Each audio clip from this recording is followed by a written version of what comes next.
Welcome back to Boring Reviews. Jodi here. Nick here. And today we're reacting to another Jimmy Carr. And it's Jimmy on teachers. So we're excited. What does he have to say?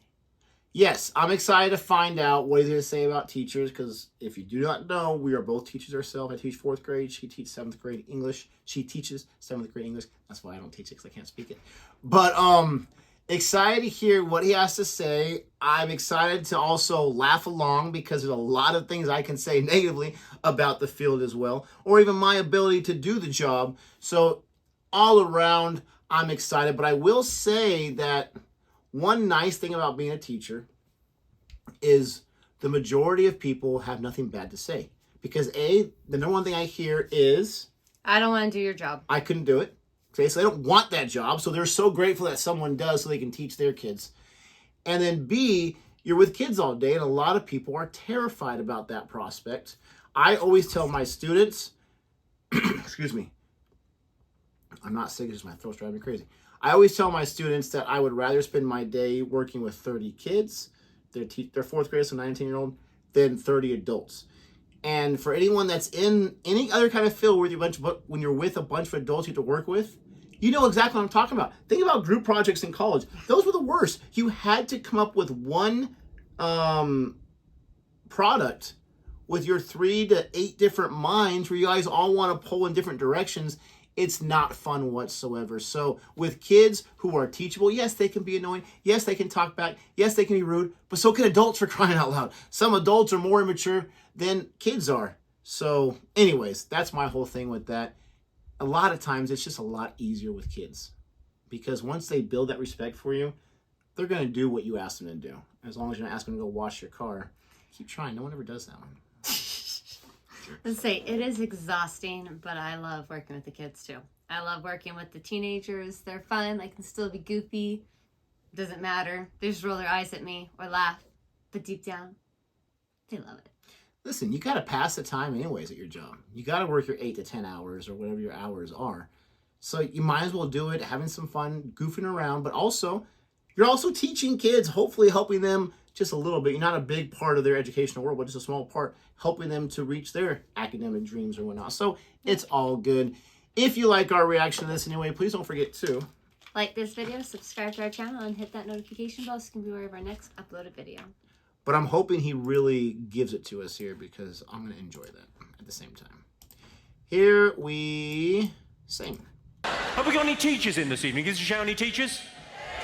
Oh, loads of teachers in. You work bloody hard, don't you, teachers? Half the year, 5 hours a day.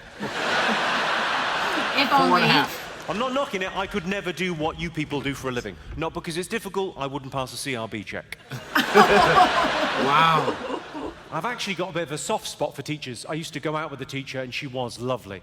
But if ever I wanted sex, she always insisted to put my hand up first.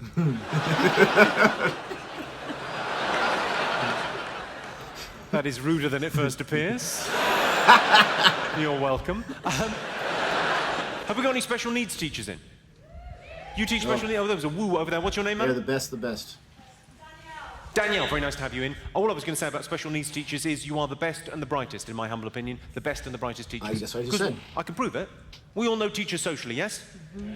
Everyone knows teachers. And teachers are always moaning on about, oh, I've got homework to mark this evening. Not you, hey, Danielle? Yeah, that's not true. You're not grading potato paintings, are you? Your evenings are your own. Fair play. Is that a little yay? See the other teachers looking all annoyed. I didn't think of that. I would never want their job. No. What, sorry? It's a lot of work. You used to teach at my school, at Burnham Grammar. Did you? Not when I was there, surely. No, unless you moisturise a lot. Where are you from? You're from Belfast, right? Ginger and community. Is he Irish? He might be. I was just saying what you said to me back. Oh, how come you're teaching over here then? Are you in the witness relocation scheme? What the f***ing grass?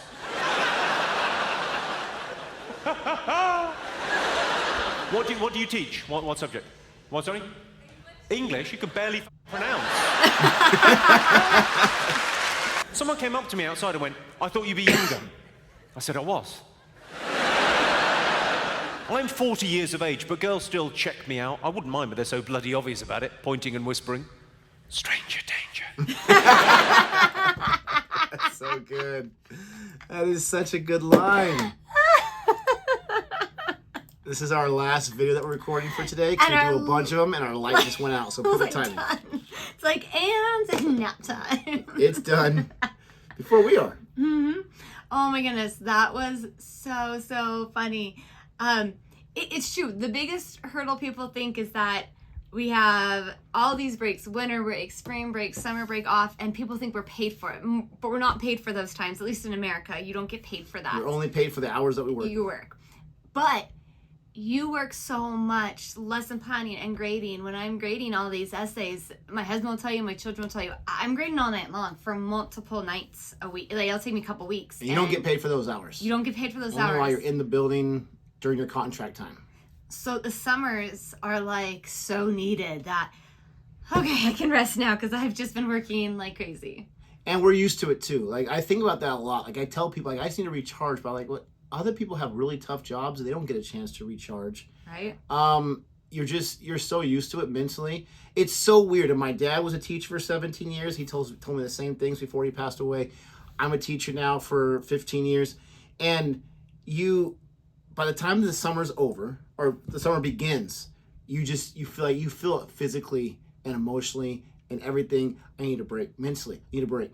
And then, at least for me, like about 6 weeks into that vacation, assuming I'm not running around or I have a second job or something like that, I feel recharged. Like, okay, I can do this for another year or something like that. It's just interesting. At least for me, when I get back, I'm not excited to get all the work done or have to. The worst thing is having to be somewhere at a certain time. I guess the worst part about any job, I have to wake up at, say, 6 a.m. so I can get there by 7:30 because that's when I, clock in or whatever. That's the worst part about working at all, where you have to do something. But I feel ready and excited and invigorated to meet the new group of students and to go through the same stuff. I can tell my jokes they haven't heard them yet before, all that kind of stuff. See, and none of that bothers me. Even in the summer, Nick keeps telling me, "Joy, stop working," because I've been working. Like all yesterday, I was getting all my long-range plans done. Now they're changing up the classes and everything. I enjoy staying busy and work in that sense. My dreading is the grading, and it's my fault because I teach English and it's the essays. But it's just like, 240 essays, and it's like as soon as you're done with them, start all over again. That is true. I will say about the special needs teachers, again, people that tell me I can never teach special ed because it's a different type of curriculum, obviously, different type of goals, different type of purpose. You can be a really, really bad one where you just put on little kiddie videos all day long and you're yelling at them to stop. I hear teachers all the time yell at them, "Hey, quiet," because you have some kids who they're not verbal, but they make that sound all day long. And I hear it where I'm at geographically in my classroom, I can hear it. They can't help it. So, obviously I'm not going to do anything about it, but you have to be able to have a level of patience. But as far as no homework, they have these things called IEPs, these reports that they write up, and they have to document every single thing if they want to make a change in the IEP, because that's a legal document that they have to follow, that the parents are aware of what their educational plan is. All individualized, and that is a lot of work. Even if you have only 8 to 10 students on your caseload, you got to do those every single year. So you factor each of those once a month. Those things are like 50-page documents. So they do have a lot of homework, but they may not have the same level of every day, the grind of each week. If I got to create my lesson plans, I got to grade my stuff. I got to grade, I got to prepare for all these, STEM lessons and whatnot. But anyways. They're doing different things that are things that I would struggle to do. Yeah. We have unfortunately, a lot of kids who don't mean to, but they're violent. And you're the one that takes the brunt of it. And there's no hazard pay for that. No, you just deal with it. You deal with it, or you quit, or you go do something else. And so, honestly, the easiest job, just saying out there as far as the educational world, is to be some kind of strategist or some kind of instructional coach. Because they have no students that they have to be responsible for, no parents they have to be responsible to talk to about their kids. They have no grading whatsoever of any single kind. Whatever they have to do, they get it done in those 7 hours, 11 minutes. That's what our contract is. And then they're gone. And when he said 5 hours, it's actually 4.5 hours that you're actually with the kids. How crazy is that? It seems like a lot longer. You sell your prep, so it's longer. But you get a 50-minute prep. You have your lunch. You have your... Our recess is attached to lunch. Anyways, it's 4.5 hours on what the kids teaching. See, I don't have a recess, and I sell my prep period to like plan all that stuff, so I teach another class during that time. And we get that money, which is nice. Let us know what you think about this. How do you feel about teachers? Are you a teacher yourself? If so, let us know what you teach and how long you've been teaching for, or maybe you quit after a few years. Let us know about that too. Thank you so much for watching, and until next time.